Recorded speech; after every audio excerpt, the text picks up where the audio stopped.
Hey WhatsApp by brother, কেমন আছো তোমরা? আশা করছি অনেক ভালো আছো। তো অবহেলা একটা গল্প নিয়ে আইছি, বেশি কথা না বলে শুরু করি। আমার গার্লফ্রেন্ড যখন মেডিকেল চান্স পায় তখন থেকেই আমার মনে একটা ভয় ঢুকে যায়। যদিও সে অনেক এক্সাইটেড ছিল, এতটাই এক্সাইটেড ছিল যে আবেগে আমাকে সবার সামনে জড়িয়ে ধরে। তার জীবনে বিশাল সফলতা, কিন্তু তার এই সফলতায় আমি মোটেও খুশি হইনি। বরং আমার মনে তখন একটা প্রশ্ন ঘুরপাক খাচ্ছে, সুমাইয়া কি আবেগের মতো থাকবে, নাকি সেখানে নতুন কাউকে পেয়ে ভুলে যাবে? সুমাইয়া একরকম দৌড় দিয়ে বাসা চলে যায়, খুব খুশি সে। আমি কলেজের সামনে দাঁড়িয়ে রইলাম। সে চলে যাওয়ার পর আমিও বাসায় দিকে রওনা দিলাম। চলেন, বাসায় যেতে যেতে আপনাদের পরিচয়টা দিয়ে দেই। আমি ফাহিম, আপাতত স্টুডেন্ট। যার কথা এখন বললাম সে আমার ভালোবাসা।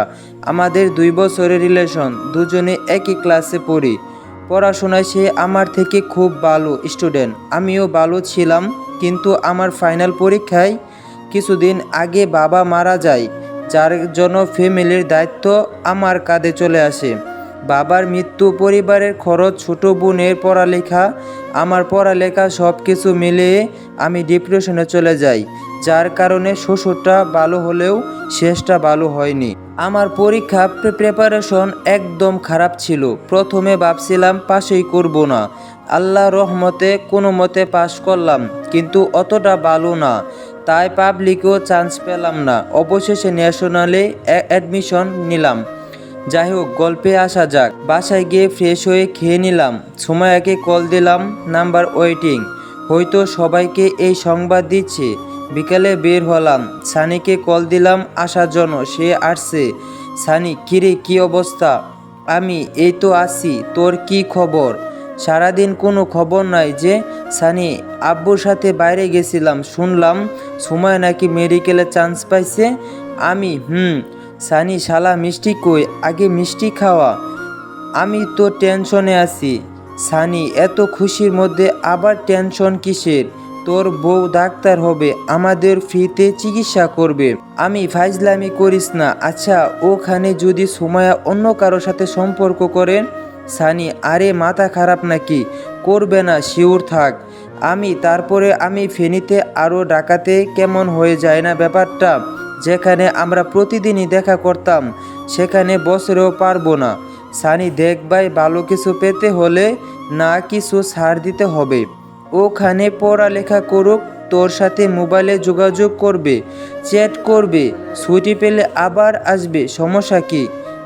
তারপরেও সানি, আরে দূর, বাদ দে, চল চা খাবো।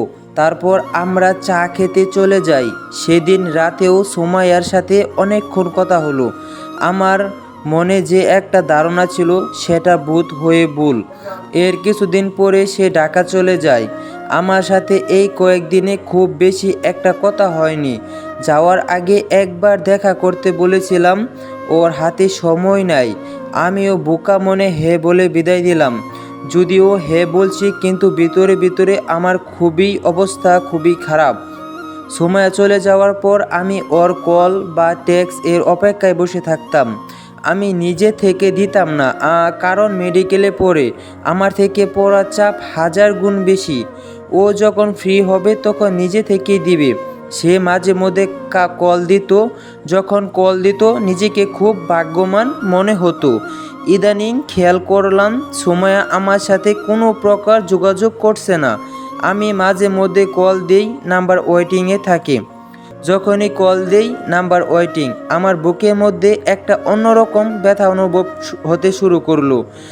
সারাদিন অনলাইনে থাকে, কিন্তু আমি মেসেজ দিলে সিনও করে না, যদিও করে 1 ঘন্টা পর পর রিপ্লাই দেয়। আমার বুঝতে বাকি রইল না সে অন্য পথে হাঁটা শুরু করেছে। দেখতে দেখতে 4 মাস কেটে গেল। গত 1 মাসে ওর সাথে আমার মাত্র একবার কথা হয়েছে, তাও 2 মিনিট। একদিন রাস্তা দিয়ে হাঁটছি, এমন সময় ওর চাচাতো ভাইয়ের সাথে দেখা। কিছুদিন কথা বলার পর সে বলল সুমাইয়া নাকি বাড়িতে এসেছিল, 3 দিন ছিল, আবার চলে গেছে। ওর কথা শুনে আবারও বিশাল আকারের একটা শকট খেলাম। বাড়িতে আসলো অথচ একবারও দেখা করলো না। যে নাকি একদিন কলেজে দেখা না করলে আমার সাথে রাগ করে 2 দিন কথা বলতো না। সেদিন রাতে আমি ওরে মেসেজ দিই, আমি কি ব্যাপার বাড়িতে আসছো অথচ একবারও বলোনি। সুমাইয়া মনে ছিল না আর আমি খুব একটা সময় নিয়ে যাইনি। আমি 3 দিন ছিলে, তার মধ্যে 3 মিনিটও তোমার সময় ছিল না। সুমাইয়া থাকলে কি আর তোমার সাথে মিথ্যা বলছি নাকি? আমি সারাদিন অনলাইনে থাকো কিন্তু আমি মেসেজ দিলে আনসার দাও না, কারণ কি? সুমাইয়া আমার অনলাইনে গ্রুপ স্টাডি করি, পড়ার অনেক চাপ। তুমি তো ন্যাশনালে পড়ো, তুমি এগুলো বুঝবে না। বোকাম মনে এই কথাগুলো বিশ্বাস করলাম। সেদিন আমাদের আর কথা হয়নি। তার কয়েকদিন পরে সে তার অনেকগুলো ফ্রেন্ডের সাথে ছবি আপলোড করেছে, যেখানে সে চেঞ্জের প্যান্ট পরা ছিল আর 3জন মেয়ে 5জন ছেলে। ওর এর কর্মকাণ্ড দেখে আমার মাথায় রক্ত উঠে গেল। কিছু বলতে গিয়েও বলিনি, কারণ যতই হোক ভালোবাসি তো। সাথে সাথে আমি ফেসবুক থেকে বের হয়ে গেলাম। সে আমাকে কথা দিয়েছিল কখনো নিজের রিয়েল পিক আপলোড করবে না, অন্য কোনো ছেলের সাথে রিলেশন তো দূরে থাক, ফ্রেন্ডশিপও করবে না। আমিও ওরে ওয়াদা দিয়েছিলাম আমিও কোনো মেয়ের সাথে ফ্রেন্ডশিপ করব না। আমার ফ্রেন্ডও সে গার্লফ্রেন্ডও সে বউ, সে আমার সব কিছু জোরেই সে আছে। এর মাঝে আমি ওরে অনেক গভীর রাতে অনলাইনে দেখার পর নাম্বারে কল দিলাম, নাম্বার ওয়েটিং। বেশ কয়েকবার দিলাম, বারবার ওয়েটিং। 12টা থেকে 2টা পর্যন্ত ট্রাই করলাম, নাম্বার ওয়েটিং। তারপর একটা টেক্সট করলাম, একটু কথা বলবো তোমার সাথে। 1 ঘন্টা পর রিপ্লাই দিল সে নাকি পড়তেছে। আমিও আর 2বার টেক্সট করিনি। এর কয়েকদিন পর সে আবার অনেকগুলো ছবি আপলোড করলো, যেখানে একটা ছেলের সাথে খুব কাছাকাছি অবস্থায় আছে। ছেলেটাও ওর কাঁধে বই দিয়ে বিভিন্ন স্টাইলে ছবি তুলছে। 4-5টা ছেলের মাঝে সে একাই একটা মেয়ে। ছবিগুলো দেখে আমার শরীরে কাঁপতে শুরু করলো। সাথে সাথে ওরে কল দিলাম, নাম্বার ওয়েটিং। আমিও বারবার দিতে লাগলাম। কয়েকবার দেওয়ার পর সে কল ব্যাক দিল। তারপরেই হ্যাঁ গাইস, এখানে আপাতত বাই। আর নেক্সট পার্টে দেখা হবে, আরও টেস্ট আছে নেক্সট পার্টে। Bye bye.